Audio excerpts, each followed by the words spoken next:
In this movie we'll continue on from the previous one where we created the roughing pass for this perfume box. Okay, so if we highlight an operation here in the objects window, then the properties down here give us all the properties of that operation. Now in this case what I want to do is I just want to temporarily make that not visible so that we can see better the finishing toolpath. So we're using again the pocketing operation. We'll set step over this time to 1mm, and I'm going to use zigzag mode. Okay, the angle will be 0, which will be horizontal to the x-axis, but it can be whatever you want it to be. The tool we're using, we'll use the same tool, and the surface will be the same, the depth will be the same, and the sketch, again, if we know it we can choose it, otherwise we can pick from the list. Okay, so that's set up the finishing operation, so that's now calculating that.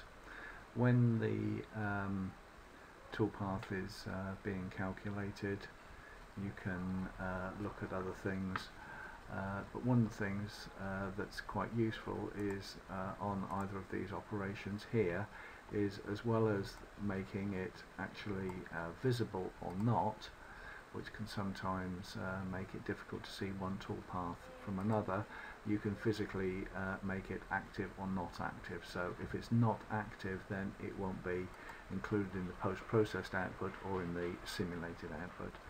So that's created the roughing and the finishing. We've saved this job away, so if we wanted to simulate that, then we run the simulator.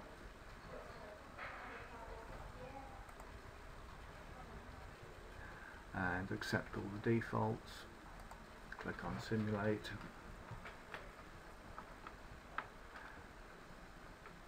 and there's different ways we can view the simulation. The focus up here this is the workpiece focus, or we can have the machine focus so we can see the complete machine tool, but normally the workpiece focus is the best one.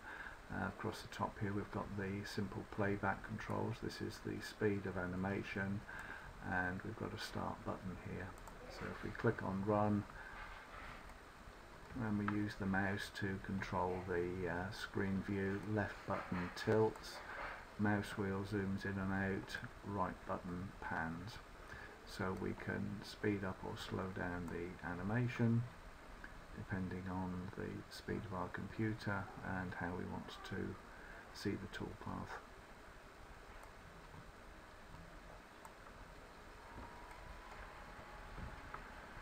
So the tool graphics will be enhanced after it's finished. This is giving us a rough view just for the benefit of speeding up the display, but when it's finished we can look at it in further detail.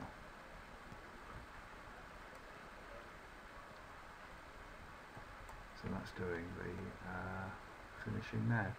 Now, depending on the quality of the finish and the type of component you're working on, you can obviously adjust the step over and other factors so that you get a much finer finish. So in this case we might want to produce another finishing toolpath where the angle was at 90 degrees rather than 0 degrees, so that you can finish off and get a much finer finish. As far as the simulator is concerned, in the bottom right hand corner here there's a report section, so if there'd been any encroachments of the tool arbor or the tool holder on the shape, we'd have seen that there. The cutting simulation, this gives us an accuracy so that again we can set the style of machining so that if we want a very accurate simulation we can increase the accuracy. The analysis, we can have different selections for different tool numbers, or we can show different operations. So if we different operations we can have different tools, but if you just want the simplest approach, it's called single marking. Okay, so we close that down, exit the simulator, and then we can perform another operation which will be a further finishing allowance or other operations on this extra cavity here. You can always cut and paste an operation, so if I wanted to cut and paste operation number 1, I could simply copy it and paste it and then change the sketch that it was working on, so all the other parameters would remain the same, and the same thing with the finishing pass.